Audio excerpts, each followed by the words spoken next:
Welcome to Mighty Line Minute, the podcast where we cover manufacturing, entrepreneurship, and creativity at its finest. I'm your host, Dave, and this week we're exploring the recent restoration of a historic Holtkamp pipe organ at St. Peter's Episcopal Church in Lakewood, Ohio, located near Mighty Line's Rocky River headquarters. Lakewood is a vibrant city on the shores of Lake Erie, just west of Cleveland. Known as Ohio's most pedestrian-friendly city, it borders the scenic Cleveland Metroparks and is home to the Beck Center for the Arts, the largest cultural hub on Cleveland's west side. Local businesses thrive, infusing energy into the economy and adding charm to Lakewood's historic character and community spirit. Today we're joined by Bryan Mitnaul, organist and choirmaster at St. Peter's, who inspired and led transformative changes to the church's historic Holtkamp pipe organ. We'll be covering the project's remarkable musical craftsmanship and explore the new sounds brought to life through recent work by the Chance Organ Company of Orrville, Ohio. Bryan Mitnaul, welcome to the show. Thank you. I'm happy to be here. St. Peter's Church has had a rich tradition of remarkable organists and choirmasters since its founding in 1907. Bryan Mitnaul is now part of that legacy. Let's hear from Bryan himself about his background, the organ restoration project, and what led him to serve this beautiful local parish church. Well, I am a graduate of Oberlin Conservatory, and St. Peter's has been well known to me for most of my adult life, having gone to Oberlin. Two of my college professors, who are also predecessors of mine here at St. Peter's, Bill Porter and Fenner Douglas, I worked with them during my time at Oberlin, and I am thrilled to be here at St. Peter's. Those are legendary names in the organ world. Longtime parishioners speak fondly of their musical contributions to the parish and the wider community. We wondered whether Bryan was aware of the necessary repairs and any challenges that might lie ahead. Absolutely. After graduating from Oberlin, I remained in Cleveland, and over my 50-year career, I served 4 churches here in Cleveland, and 2 of them had major organ projects. Euclid Avenue Congregational Church in 1981 built a brand new organ under my direction, and then in 1996, Fairmount Presbyterian Church in Cleveland Heights built another large organ under my direction, and it was designed and built by the Chance Organ Company. That was my first association with them, and that project went so well that they also were contracted to rebuild the organ at Severance Hall, and they've also rebuilt the organ at the Metropolitan Opera. And they are well known in the organ world for their work both with new instruments and rebuilding organs such as ours. And so I'm very excited that the committee selected them to do the work here at St. Peter's. For listeners who may be unfamiliar with pipe organs, the mechanics can seem daunting. We asked Bryan to help us better understand a bit of the physics involved with these complex instruments and how one learns about these details. Most of it is just through experience. I took some classes at Oberlin, one of which was the physics of organ building. Honestly, it's been through the several projects that I have been involved with over the years at my various churches that I've amassed some pretty extensive knowledge in how organs are built and, more important, how they are rebuilt. I got here almost 3 years ago and immediately realized there were issues with the organ. Most of the issues were related to 2 things. One was the age of the organ. It was slightly over 65 years old, and I'm like 70, so I know things start falling apart right around 65. So I knew that was a problem, but also the organ had not been re-leathered, and leather is the living part of the instrument, and they've tried other things, and they don't work. Leather is the only thing, and the Chance Organ Company uses sheepskin leather because it's more durable and more pliable. And the leather is a moving part in the organ, both in the wind chest and in the mechanism that opens and closes the pipe. We knew we needed to re-leather the organ, but there were also tonal issues. There were things that were omitted from this instrument in its original design, certain stops, but more importantly, something called the swell box. And the swell box is a room that's up there now that has louvers on it, or doors, and I control those doors by a pedal that is now on the console. It's like a big accelerator. So let's have Bryan explain to us terms like 32-foot stop and 16-foot stop, which are commonly found on larger pipe organs. It is physics, and the whole nomenclature is based upon what's called 8-foot pitch or fundamental pitch, and the 8-foot stop has a pipe that on low C is 8 feet long, or a 4-foot stop is an octave higher, 2 foot is an octave higher than that, and 1 foot is an octave higher than that. And then there are what are called mutations, which are in between those pitches, like 2 2/3 and 1 3/5 and 1 1/8 and that kind of thing. And those mutations actually are enhancing the harmonics. And you mentioned 16-foot and 32-foot stops. Those are stops that are lower, an octave lower. 16-foot is lower than an 8-foot. So the 8-foot stop, if you go an octave lower, you get a pitch that is at 16 feet. So the low C is at 16 feet. And then you can go another octave lower, which is the 32-foot pitch, which is rarer, but organs, even such as ours at St. Peter's, will have two 32-foot pitch stops, which are the sound that you feel when those stops are in use. There are two different kinds of 32-foot stops. There are what are called flue stops, which are just, pipes that sound like what you think an organ should sound like. And then there are reed stops. So a 32-foot reed you not only feel, but you hear.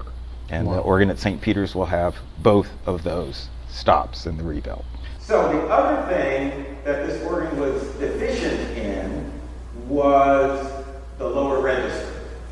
We have this. Okay. Okay. Now we have something that's actually lower than that.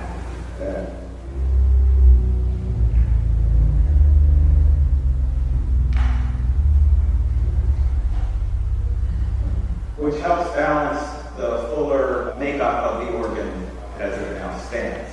That's truly thrilling. Let's hear a few more specifics about this amazing restoration. One of the issues with the St. Peter's organ was its original design. It was very unusual, particularly even for the time. But one of the divisions that was omitted from the original design, along with certain stops as well, was the swell division. And the swell division came into play in 1712 in England.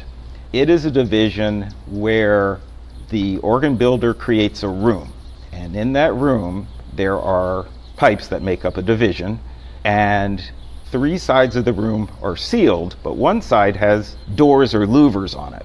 And what that division enables the organist to do is it gives the organist the ability to have gradual degradations in volume, either getting gradually louder or gradually softer, because the pipes that are in that room, when the door is closed, you don't hear them as well. And then as the doors open, the sound becomes louder. So I'm going to demonstrate that aspect to you now.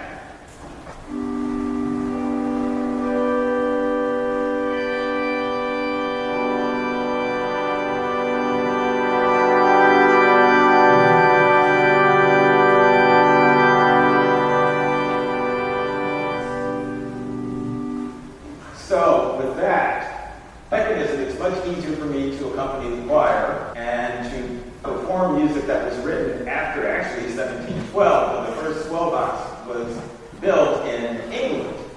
And so the organist uses his or her foot to press down, just like a car accelerator, and the doors open, and when you want to get softer, you gradually go back the other way. The pedal in our instrument sends an electronic impulse to those louvers, and they open and close, and those louvers have sides on them, so the sound gets dispersed in different directions as those louvers move back and forth. So you get reflected sound, and you get sound that is just totally encumbered by the doors. We then questioned Bryan as to what else was involved with the renovation of this fascinating Holtkamp organ. We knew there was much more. Now, I mentioned there were certain things that were also omitted in addition to the swell box, and that is bodies of sound. One is principal tone, which only the organ can make.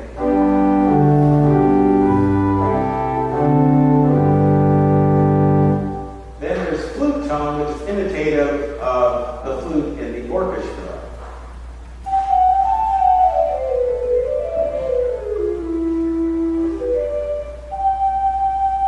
Then there is reed tone, which is really, it tries to imitate the orchestra, but it really doesn't. It's sort of a thing of its own kind.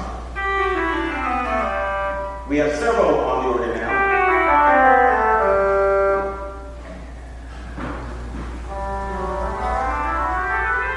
And then we have one solo reed, it's called.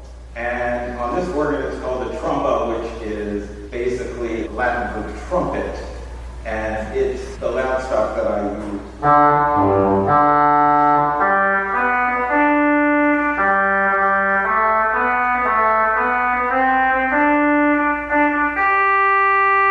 So that's what's called the solo stop. And as you saw during the service, I used that to help you with the hymns or to make special effects. The one thing that we didn't have was what's called string tone. And that's this.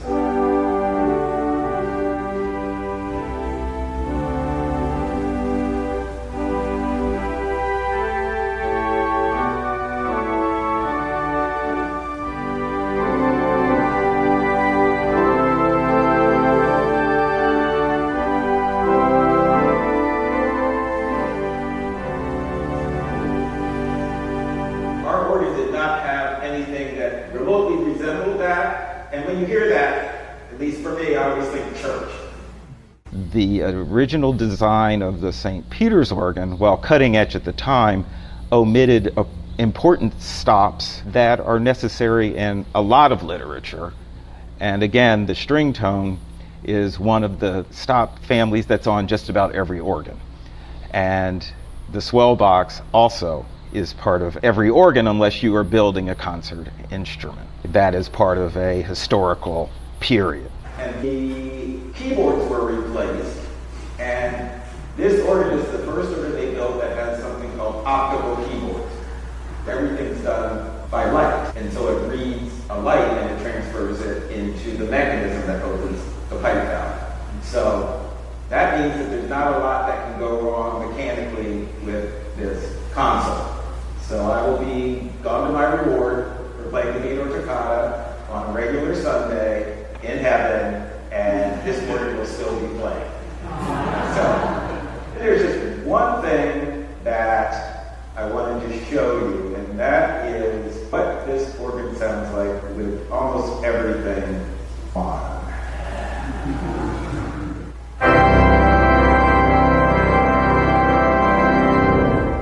So, thank you all very much.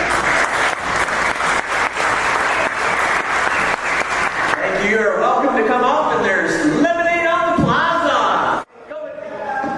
So, where is the restoration project at presently? And what might we expect to hear differently? Yeah, right now we are out here in the Garth because they are still completing tuning and tonal regulation of the organ in the church. That is the last step. The pipes are in, the wind chests are in, all the electronics have been figured out, and now they are doing what's called the tonal finishing.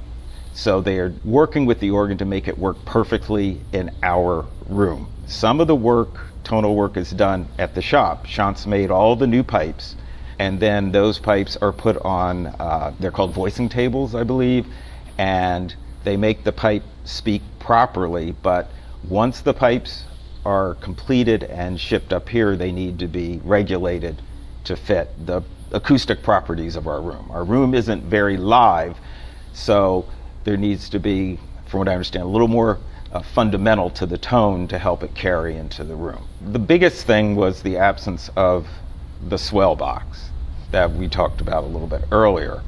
But then there were also certain bodies of stops that were either omitted or only partially present.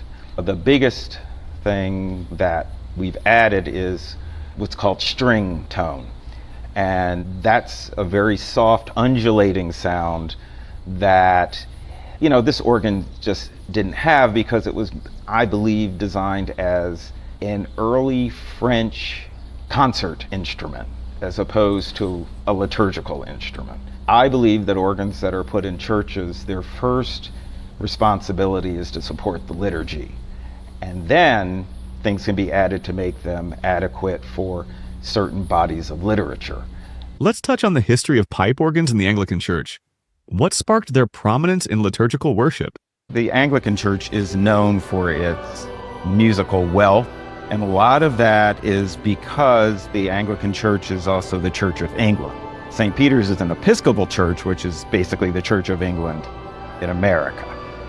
And I think a lot of people are drawn to the Episcopal Church because of what they've seen on TV with the royal events, the funerals, the weddings, and the coronations.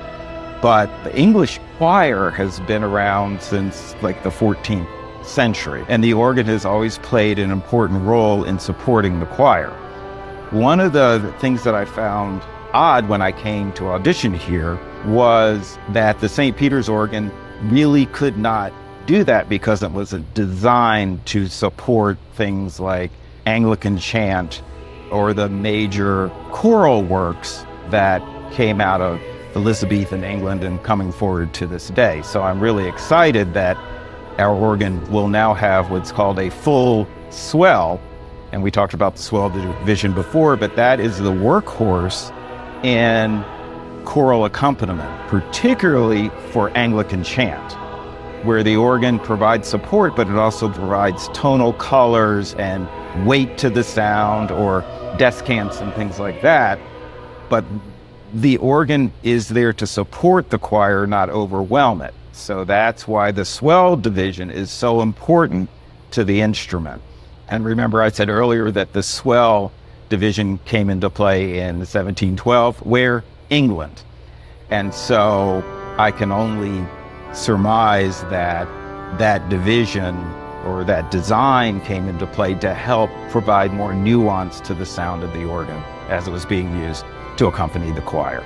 St. Peter's is really one of the few churches that still maintains a very traditional music model. We sing Anglican chant.